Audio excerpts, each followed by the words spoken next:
નમસ્કાર વિદ્યાર્થી મિત્રો, કેપી ઇન્સ્ટિટ્યૂટમાં ધોરણ 12 ગણિત પ્રકરણ 5 સાતત્ય અને વિકલનીયતામાં આપ સર્વે વિદ્યાર્થીઓનું આજના 10મા લેક્ચરની અંદર હાર્દિક સ્વાગત છે.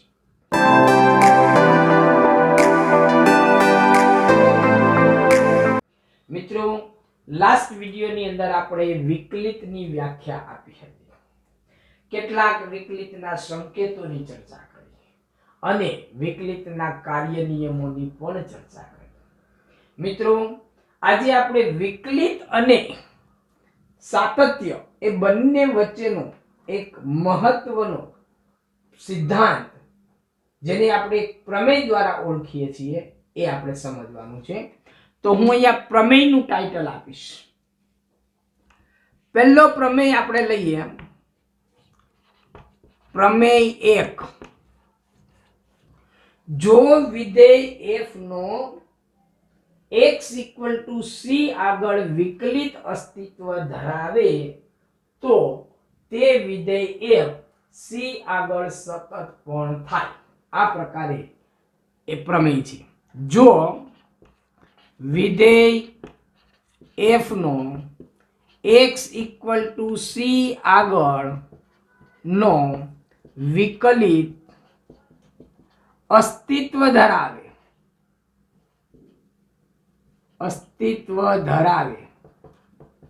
તો વિધેય f એ x = c આગળ સતત પણ છે. તો મિત્રો, જોઈએ આ પરિણામની સાબિતી.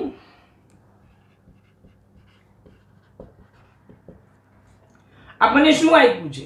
વિધેય f નો x = c આગળનો વિકલિત અસ્તિત્વ ધરાવે છે. અહીંયા f કીધું છે એટલે f નો પ્રદેશ વિવૃત અંતરાલ છે, આપણે એ લઈને જ આગળ ચાલવાનું છે.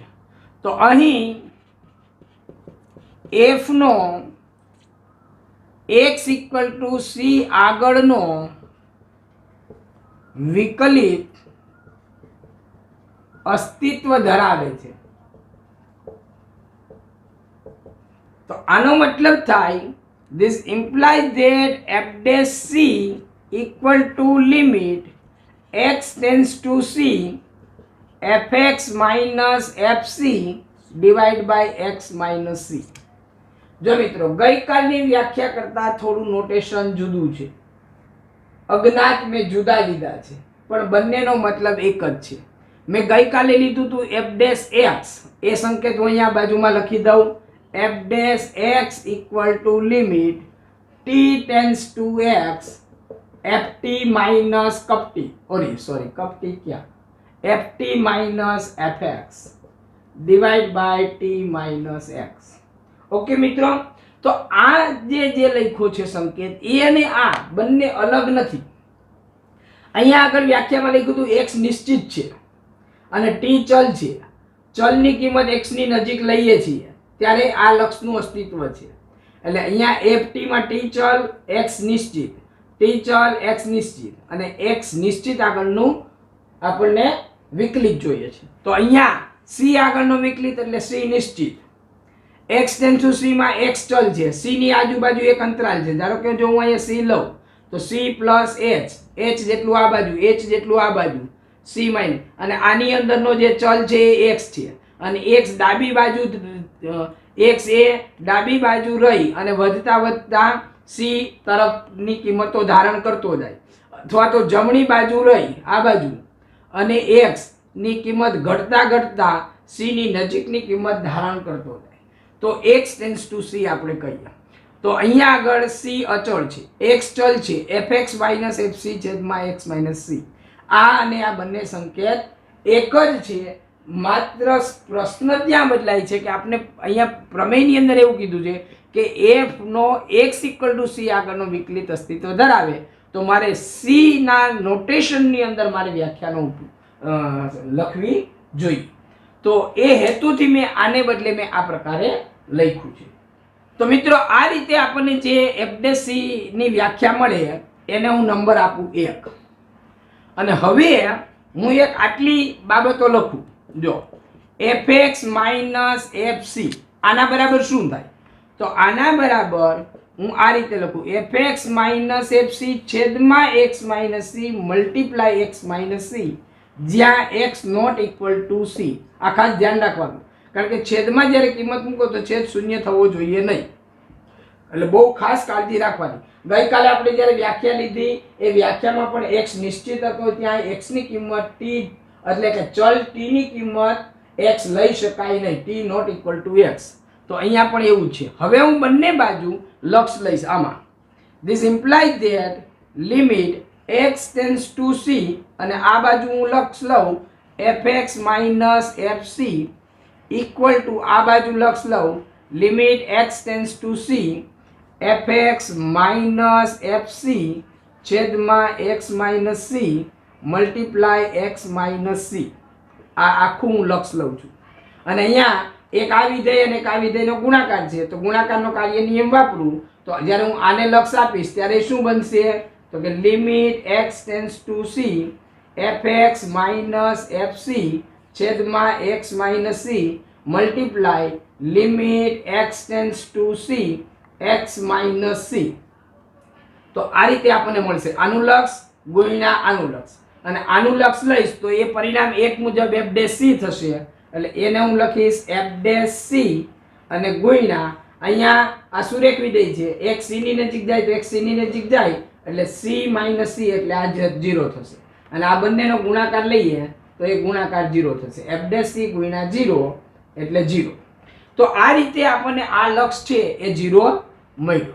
ઓકે મિત્રો, હવે આ લક્ષની કિંમત હું 0 અહીંયા ઉપર લખી દઉં તો implies that limit x tends to c fx minus fc equal to 0. હવે મને આ લક્ષની કિંમત અહીં 0 મળી ગઈ. હવે આમાં હું લક્ષના કાર્યની મુજબ બે લક્ષ આપી દઉં તો limit x tends to c fx minus આ અચળ છે. હવે હું આને લક્ષ આપી દઉં તો આ fc અચળ છે, એટલે અચળનું લક્ષ અચળ એટલે આ fc ઇક્વલ ટુ 0, અને આ fc ને હું આ બાજુ લઈ જાઉં તો limit x tends to c fx equal to fc. એટલે આનો શું મતલબ થયો? હમણાં જ આપણે સાતત્યની અંદર ચર્ચા કરી હતી. આનો મતલબ થાય implies that f A x equal to c આગળ સતત છે. તો આ રીતે મિત્રો આપણે એની આખા પ્રમેયની સાબિતી આપીએ.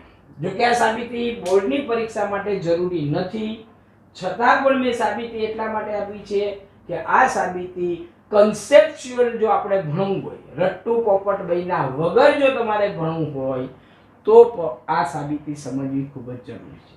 જો પોપટ બનવાનું હોય તો આવી કોઈ સાબિતીની જરૂર નથી, બસ સૂત્ર આવ્યું, ગોખો અને ઉપયોગ કરો. તો મારી અપેક્ષા એવી છે કે તમે ગોખવાને બદલે કન્સેપ્ટ બેઝ જો વ્યવસ્થિત રીતે સમજો તો તમારે કોઈ જગ્યાએ ગોખવું પણ ના પડે અને સરળતાથી મેથેમેટિક્સ આવડે. ઓકે મિત્રો, તો આનાથી ઉલટું પણ વિચારી શકાય,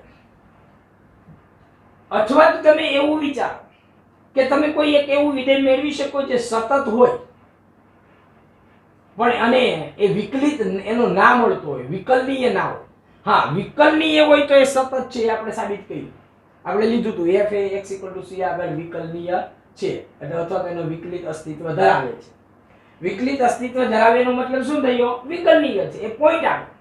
અને જો એના વિવૃત અંતરાલ ab માં f નો પ્રદેશગણ વિવૃત અંતરાલ ab છે, આપણે લેતું તો અગાઉ f ab to r, તો આ વિવૃત અંતરાલ ab ના દરેક બિંદુ આગળ જો વિકલિત અસ્તિત્વ ધરાવતો હોય તો આ વિધેય એના પ્રદેશમાં વિકલનીય છે. આપણે અગાઉ ચર્ચા કરી ને કે વિધેય f એના પ્રદેશમાં સતત છે, એમ અહીંયા વિધેય f તેના પ્રદેશમાં વિકલનીય છે. વિકલનીય છે મતલબ કે પ્રદેશના દરેક બિંદુએ વિકલિત અસ્તિત્વ ધરાવે છે. તો વિકલિત અસ્તિત્વ ધરાવે તો તે વિધેય સતત છે, એની સાબિતી આપણે જોઈ. આનાથી ઉલટું વિચારીએ, કોઈ એક એવું સતત વિધેય લઈ અને એમાં વિકલિત ના મળતો એવું બને ખરું? ઉલટું, જો વિધેય f એ x = c આગળ સતત હોય પરંતુ x એ c આગળ વિકલનીય પણ હોય એવું બને ખરું? તો એનો જવાબ છે એ શક્ય નથી. શક્ય નથી એટલે હંમેશા નહીં, કોઈક એવા વિધેયો છે કે જેમાં વિધેય સતત હોવા છતાં એનો વિકલિત અસ્તિત્વ ધરાવતો નથી. તો જોઈએ એક ઉદાહરણ દ્વારા આપણે કે વિધેય સતત છે પણ એનો વિકલિત અસ્તિત્વ ધરાવતો નથી. તો લઈએ આપણે એક ઉદાહરણ. વિધેય fx = mod x એ x = 0 આગળ સતત છે, પરંતુ x = 0 આગળ વિકલનીય નથી. ચાલો મિત્રો, તો આ ઉદાહરણ દ્વારા આપણે જોવાનું છે કે f એ x = 0 આગળ સતત છે પણ વિકલનીય નથી.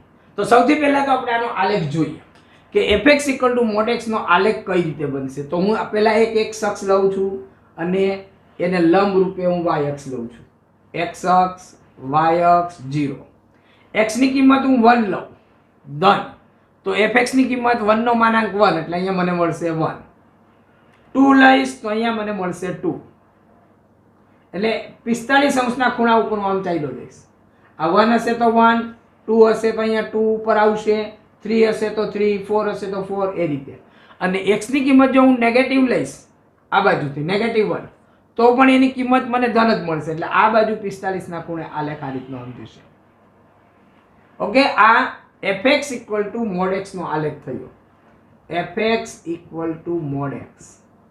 અને હવે જો આ આલેખની આપણે ચર્ચા કરીએ તો આ બાજુ નેગેટિવ નંબરથી લેતો જાઉં તો ઉપરથી મારો આલેખ ચાલતો આવશે. આમ ઉપરથી ચાલતા ચાલતા ચાલતા ચાલતા આવશે, 0 પાસે આવી અને કાટખૂણે અહીંથી આમ ચાલ્યો જશે પાછો. એટલે તમે જુઓ છો કે આખો આલેખ દોરવામાં કોઈ જગ્યાએ પેન ઉચકવી પડતી નથી. મતલબ કે માનાંક વિધેય f એ આખા r ઉપર સતત છે, એટલે 0 આગળ પણ સતત છે. અને ખાસ કરીને 0 આગળની ચર્ચા કરો તો 0 ની આજુબાજુ તમે જાય ચાલ્યા જાવ તો 0 ની આજુબાજુમાંથી જ્યારે તમે પસાર થાવ છો ત્યારે આપણે પેન ઉચક્યા વગર જ આપણે આલેખ દોરીએ છીએ. બરાબર? એટલે 0 આગળ સતત છે પણ 0 આગળ વિકલિત મળતો નથી. તમે જુઓ છો અહીંયા આકૃતિ જોઈને પણ કહી શકાય કે અહીંયા આ બિંદુ આગળ વિકલિત મળશે નહીં. એ કયા કારણથી કહી શકાય એની ચર્ચા હું થોડી વારમાં કરું છું. એ પહેલા આપણે તાર્કિક પગથિયા દ્વારા સમજી લઈએ કે આ સતત છે પણ વિકલિત એનો અસ્તિત્વ ધરાવતો નથી. તો લઈએ મિત્રો, અહીં fx = mod x આપેલ છે. અહીંયા જો આ x belongs to r, પ્રત્યેક x belongs to r, વિધેયનો Pradesh r છે. હવે f0 એટલે mod 0 એટલે 0, આને નંબર આપું 1 અને 0 આગળનું ડાબું લક્ષ લઉં, limit x tends to 0 - fx equal to limit x tends to 0 - mod x equal to, જો અહીંયા x એ 0 ની ડાબી બાજુ છે એટલે x પોતે ઋણ છે અને x ઋણ છે એટલે માનાંકમાંથી એ બહાર હું લઈશ એટલે મને શું મળશે? Limit x tends to 0 - x આવું મળશે. શા માટે નેગેટિવ x મળ્યું? કારણ કે x પોતે નેગેટિવ છે અને એ નેગેટિવ ને હું નેગેટિવ થી મલ્ટીપ્લાય કરું એટલે પોઝિટિવ થાય અને મોડ ઓલવેઝ પોઝિટિવ હોય એટલે આ પોઝિટિવ ક્વોન્ટિટી જ છે. આ નેગેટિવ નથી, આ નેગેટિવ x લખ્યું એટલે નેગેટિવ નથી, એ પોઝિટિવ છે કારણ કે x પોતે નેગેટિવ છે અને એ નેગેટિવ ને આ બહારથી મેં નેગેટિવ થી પૂર્યું એટલે આ પોઝિટિવ થાય. અને હવે આ સુરેખ વિધેય થયું એક પ્રકારનું.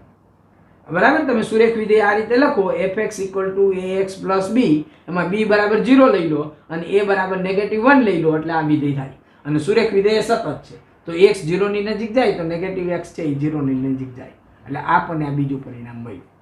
અને આપણે ત્રીજું મેળવીએ, તથા limit x tends to 0 + fx, હું જમણી બાજુનો લક્ષ લઉં તો આના બરાબર થશે limit x tends to 0 + fx ની જગ્યાએ હું કિંમત મૂકું mod x, આના બરાબર લિમિટ x ટેન્ડ્સ ટુ 0 + હવે 0 ધન છે, 0 મતલબ 0 ની જમણી બાજુ x છે એટલે ધન છે અને ધન કિંમત અહીંયા લઈશ તો માનાંકમાંથી આપણને બહાર આવશે તો x ધન જ છે અને x 0 ની નજીક જાય તો x 0 ની નજીક જાય. આ નંબર 3 મળશે.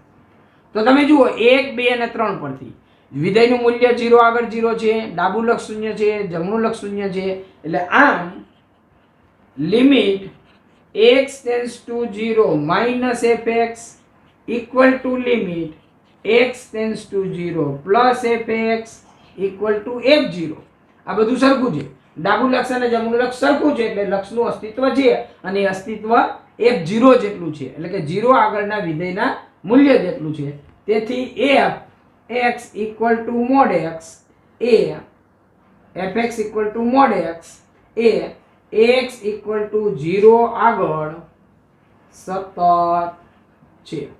તો આટલી તો આપણને ખબર પડી કે માનાંક વિધેય 0 આગળ સતત છે. તો માનાંક વિધેય સતત તો છે. હવે આપણે 0 આગળનો વિકલિત મેળવવાનો પ્રયત્ન કરીએ કે x ઇક્વલ ટુ 0 આગળ કેટલો વિકલિત આપણને મળશે. ચાલો મિત્રો, તો આપણે x ઇક્વલ ટુ 0 આગળ f નો વિકલિત મેળવીએ. તો હવે f ડેશ 0 મતલબ 0 આગળનો વિકલિત. જો હું f ડેશ x લખું તો x આગળનો વિકલિત. આગળના પ્રમેયમાં મેં લખ્યું હતું f ડેશ c, તો c આગળનો વિકલિત. તો 0 આગળનો વિકલિત છે એટલે હું અહીં લખીશ લિમિટ x ટેન્ડ્સ ટુ 0. જો c આગળનો વિકલિત હોય તો x ટેન્ડ્સ ટુ c, બરાબર. અને x આગળનો વિકલિત હોય તો મેં ચલ t લીધો તો એટલે t ટેન્ડ્સ ટુ x. અને આને હું શું લખીશ? f x માઇનસ f0 છેદમાં x માઇનસ 0. અહીંયા ft માઇનસ fx હોય તો t માઇનસ x હોય, અને fx માઇનસ fc હોય તો x માઇનસ c હોય.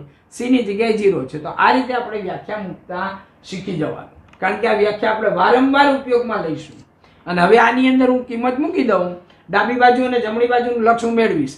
તો પહેલા હું અહીં મેળવું છું. હવે f dash 0 plus limit 0 plus લઉં એટલે મારે જમણી બાજુ જવાનું છે, 0 ની જમણી બાજુ.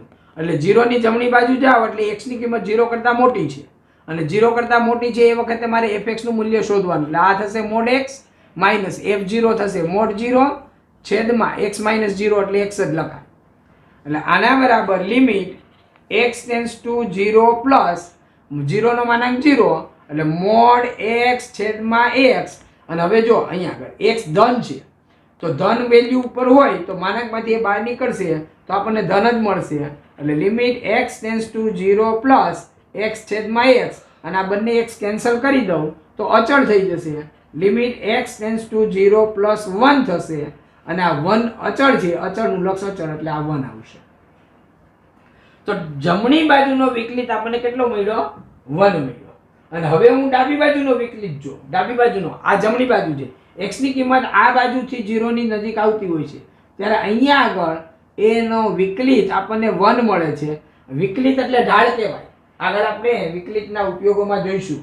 વિકલિતનો મતલબ થાય છે વક્ર પરના જે બિંદુ આગળના સ્પર્શકનો ઢાળ. તો અહીંયા રેખા પરનું કોઈ પણ બિંદુ લઈ અને એ બિંદુ આગળ સ્પર્શક દોરું તો આ રેખા પોતે સ્પર્શક થશે, અને એ સ્પર્શકનો ઢાળ 1 છે. અહીંયા 45 અંશનો ખૂણો બને છે, આ 45 અંશનો, એટલે tan 45 નું મૂલ્ય 1 થાય. ઢાળ આપણે કેવું હોય, x અક્ષની ધન દિશા સાથે થીટા માપનો ખૂણો બનાવે તો રેખાનો ઢાળ tan થીટા કહેવાય. અહીંયા 45 નો ખૂણો બનાવે એટલે રેખાનો ઢાળ tan 45, tan 45 એટલે 1. એટલે અહીંયા આપણને જે ઢાળ મળે છે એ 1 છે, અને ઢાળ એ પોતે જ વિકલિત છે. વિકલિતનો મતલબ જ જ્યોમેટ્રિકલી ઢાળ થાય છે. તો હવે હું ડાબી બાજુનો વિકલિત લઉં તો અહીંયા આગળ હવે f dash 0 minus f dash 0 minus, તો કઈ રીતે વ્યાખ્યા બનશે? Limit x tends to 0 minus fx minus f0 છેદમાં x minus 0 limit x tends to 0 minus. હવે જો હું બધા એક સ્ટેપ લખતો નથી, fx એટલે સીધું મોડ x લખું, અને મોડ x માં x નેગેટિવ છે એટલે નેગેટિવ x થશે, 0 નો માનાંક 0 થશે એટલે લખતો નથી, છેદમાં x, અને આ બંને કટ થઈ ગયા એટલે આ આવશે limit x tends to 0 minus x cut થઈ એટલે -1, અને -1 અચળ છે, અચળનું લક્ષ અચળ. તો આ ડાબી બાજુ નો વિકલિત -1 છે, મતલબ કે ડાબી બાજુ વક્ર પરના કોઈ પણ બિંદુ લઈ અને ત્યાં હું સ્પર્શક દોરું તો એ સ્પર્શકનો ઢાળ -1 થાય, કારણ કે 135 નો ખૂણો બનશે. આ 135, tan 135 નું મૂલ્ય -1 થાય. એટલે ડાબી બાજુનું અને જમણી બાજુના સ્પર્શકોના ઢાળ જુદા જુદા છે. એની પાછળનું કારણ આપણે હવે સ્પષ્ટ રીતે જોઈ શકીએ છીએ. 0 આગળ સ્પર્શક દોરવાનો છે તમારે, અહીં વચ્ચેના બિંદુ આગળ નહીં, 0 આગળ સ્પર્શક આ થાય, 0 આગળ સ્પર્શક આ થાય. જ્યોમેટ્રિકલી મિનિંગ આપણે જ્યારે એનો ઉપયોગ કરીશું ત્યારે ડિટેલમાં સમજીશું. અત્યારે તમે માત્ર એટલું સમજો કે જમણું વિકલિત 1 છે અને ડાબું વિકલિત -1 છે. આમ f'0 plus is not equal to f'0 minus. આપણે આગળ કહેતા હતા ને ડાબું લક્ષ અને જમણું લક્ષ સરખા નથી. અહીંયા ડાબું વિકલિત અને જમણું વિકલિત સરખા નથી, તેથી f'0 નું અસ્તિત્વ નથી અને તેથી f એ x = 0 આગળ વિકલનીય નથી અથવા તો f નો x = 0 આગળ વિકલિત મળતો નથી, વિકલિત અસ્તિત્વ ધરાવતો નથી. કોઈ પણ પ્રકારે તમે વાક્ય રચના કરી શકો. તો આ રીતે આપણે એક પ્રમેય જોયું. જો કોઈ વિધેય વિકલનીય હોય તો એ સતત હોય, પણ સતત હોય તો વિકલનીય હોય એ જરૂરી નથી. એ આપણે માનક વિધેયનું એક ઉદાહરણ લઈ અને સમજ્યા. તો આટલી ચર્ચા પછી હવે લાસ્ટ ટાઈમ આપણે જે 18 વિધેયોની ચર્ચા કરી એ દરેકે દરેક 18 વિધેયોના એના પ્રદેશમાં વિકલિત શોધવાના છે. તો ઘણું લાંબુ છે, ધીરજ રાખવી પડશે, કારણ કે 18 વિધેયોના વિકલિત મેળવીશું એટલે આપણી પાસે 18 સૂત્ર આવશે અને 18 સૂત્રને આપણે યાદ રાખવાના રહેશે. ઓકે, તો જોઈએ આપણે એ સૂત્રો. ચાલો મિત્રો, તો કેટલાક પ્રમાણિત સૂત્રો તરફ આપણે જવું છે અને એ જે પ્રમાણિત સૂત્રો છે એ એના પ્રદેશની અંદર વિકલનીય છે અને પ્રદેશમાં જે તે બિંદુ આગળ વિકલિત કેવો છે એની ચર્ચા આપણે કરવાની છે. સૌથી પહેલા આપણે લઈએ અચળ વિધેય. પહેલું લઉં છું અચળ વિધેય. fx = k for every x belongs to r. એટલે x ની જુદી જુદી કિંમત લેતા જઈએ પણ વિધેયનું મૂલ્ય દરેક વખતે k જ રહેશે, બદલાતું નથી, અચળ વિધેય છે. અને આના માટે d/dx fx = d/dx fx ની કિંમત મૂકું k તો આ આપણને મળશે 0. મતલબ કે અચળ વિધેયનો વિકલિત 0 છે. શા માટે છે એની સાબિતી અત્યારે ચર્ચા કરતા નથી. બસ d/dx અચળ વિધેયનો વિકલિત થાય 0. અથવા એમ કહો કે અચળનું વિકલન 0 થાય. આપણે લક્ષમાં કીધું અચળનું લક્ષ અચળ, જે અચળ હોય તે જ, અને વિકલનમાં કહીએ અચળનું વિકલન 0. ત્યાર પછી બીજું આપણે નિયમ લઈએ d/dx x ની n ઘાત. હવે જો આ x ની n ઘાત એટલે fx છે, આ હું લખીશ fx = x ની n ઘાત અને પછી આના જેવું લાંબુ લખીશ. એવું લાંબુ ન લખવું પડે એટલે હું સીધું લખું છું d/dx x ની n ઘાત. તો આમાં ઘાત આગળ આવશે અને x જે ઘાત છે એમાંથી એક ઘાત ઓછી થશે. આવી જાય. અહીંયા x = r છે, n ની કિંમત પણ r માંથી છે, પણ n ની કિંમત 0 લેવાની નહીં. x ની n ઘાત x = 0 લઈ શકાય પણ n = 0 લઈ શકાય નહીં. તો પ્રત્યેક x ∈r n ∈r - 0. કારણ કે નહીં તો પછી x ની કિંમત 0 લો અને ઘાતની કિંમત 0 લો તો 0 ની 0 ઘાત થાય, જે અવ્યાખ્યાયિત થશે. એટલે અહીંયા મારે n ની કિંમત 0 નહીં લેવાની, બાકીની હું કોઈ પણ કિંમત લઈશ, વાંધો આવશે નહીં. તો આ બે પરિણામો ખૂબ જ અગત્યના છે. ત્યાર પછી આપણે લેવાના છે ત્રિકોણમિતિ વિધેયો. ત્રિકોણમિતિય વિધેયો. ત્રિકોણમિતિ વિધેયો આપણી પાસે 6 ત્રિકોણમિતિ વિધેય છે. દરેકનો મારે વિકલિત મેળવવાનો છે. તો એમાંથી હું પહેલું લઈશ d/dx sin x. sin x નું વિકલન શું થાય? તો કે cos x થશે. કઈ રીતે થશે એની સાબિતી હું અત્યારે આપતો નથી, માત્ર હું સૂત્ર તમને જણાવું છું. d/dx cos x એ થશે -sin x. ત્રીજું આવશે d/dx tan x = sec² x. ચોથું d/dx cot x = -cos x² x. પાંચમું d/dx sec x = sec x * tan x. વચ્ચે ઇન્ટુ કર્યું મતલબ આ બંનેનો ગુણાકાર છે. છઠ્ઠું d/dx cosec x = -cosec x * cot x. અહીંયા માઇનસ છે અને આ ડોટ મતલબ આ બંનેનો ગુણાકાર. તો આ રીતે 6 ત્રિકોણમિતિય વિધેયો છે. sin cos, tan cot, sec અને cosec.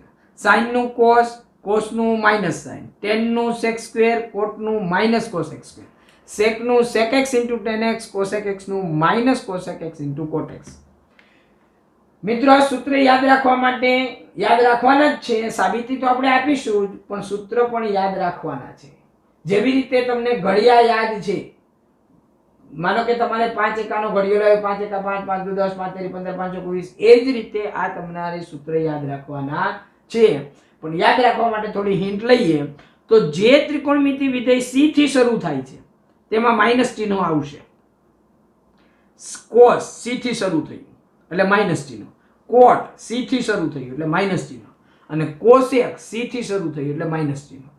તો જ્યાં જ્યાં c થી શરૂ થાય છે ત્યાં માઈનસ ચિહ્ન આવશે. અને sin નું cos, cos નું sin, tan નું sec square, કારણ કે આપણે અહીંયા એક નિત્ય સેમ યાદ રાખો, tan અને sec માં નિત્ય સમજે. જેવી રીતે sin square theta વત્તા cos square theta 1 થાય, એવી રીતે 1 plus tan square theta equal to sec square theta થાય. તો tan ને sec square સાથે મતલબ છે એટલે a. એ જ રીતે cot ને cosec square આનો મતલબ છે 1 plus cot square theta equal to cosec square theta. તો અહીંયા cot અને cosec, અને અહીંયા sec ની અંદર sec into tan અને cosec ની અંદર minus cosec x into cot x. તો આ રીતે આપણને આ 6 વિધેયોના વિકલિતોના પ્રમાણિત સૂત્રો મળશે આપણને. અને સાબિતી આપણે નેક્સ્ટ વિડિયોમાં આપીશું. તો 6 આ અને 2 આ કુલ 8 વિધેય થયા. હજુ 2 વિધેય હું લઈ લઉં, ઘાતાંકી વિધેય અને લઘુગણકી વિધેય. 2 વિધેય લઈ લઉં, એમાં એક લઉં છું ઘાતાંકીય વિધેય fx equal to a raised to x. જો મિત્રો અહીંયા ચલ ઘાત ઉપર છે, ખાસ ધ્યાનમાં રાખવાની, તો જ ઘાતાંકી વિધેય કહેવાય. આના માટે d by dx a raised to x equal to a raised to x into log a, અને log નો આધાર e છે. અને આના અંદરમાંથી મારે વ્યાપક રીતે એક બીજું સૂત્ર આપવું હોય, આમાં a ની જગ્યાએ હું e લખી દઉં, તો d by dx e raised to x equal to e raised to x into log e to the base e, log e to the base e, અને log e to the base e એટલે 1 થાય, એટલે આ થશે e raised to x. એટલે કે e raised to x નું વિકલન e raised to x જ થાય. અને છેલ્લે મારે હજી એક સૂત્ર આપવું છે લઘુગણકી વિધેયનું, તો એ સૂત્ર હું અહીં આપી દઉં, d by dx log x equal to 1 upon x. અને આની અંદર પણ હું આમાં એક બીજું વધારાનું સૂત્ર આપી દઉં તમને, તો d by dx log mod x હોય તો પણ એ 1 upon x થશે, 1 upon mod x થશે નહીં.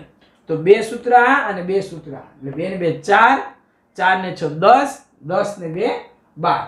તો આ 12 સૂત્રો આજે આપણે બરાબર સમજવાના છે. નેક્સ્ટ વિડિયોની અંદર આ બધા સૂત્રોની આપણે સાબિતી જોઈશું, અને સ્વાધ્યાય આપણે ક્રમશઃ આગળ 5.2 માં જુદા જુદા દાખલાઓની ગણતરી કરીશું. ઓકે મિત્રો, તો અપેક્ષા રાખું છું કે આ બધું તમને સમજાયું હશે, ગમ્યું હશે. અને જો તમને આ ગમ્યું હોય તો અવશ્ય લાઈક કરો, તમારા સાથી મિત્રોને શેર કરો, અને હા, જો તમે હજુ સબસ્ક્રાઇબ કર્યું ન હોય, બેલ આઇકન ન દબાવી, તો અવશ્ય આ પ્રક્રિયા પૂરી કરજો, જેથી નવા અપલોડેડ વિડીયોનું તરત જ તમને નોટિફિકેશન મળે અને તમારો અભ્યાસક્રમ રાબેતા મુજબ ચાલે. ઓકે મિત્રો, ખૂબ ખૂબ આભાર, ધન્યવાદ.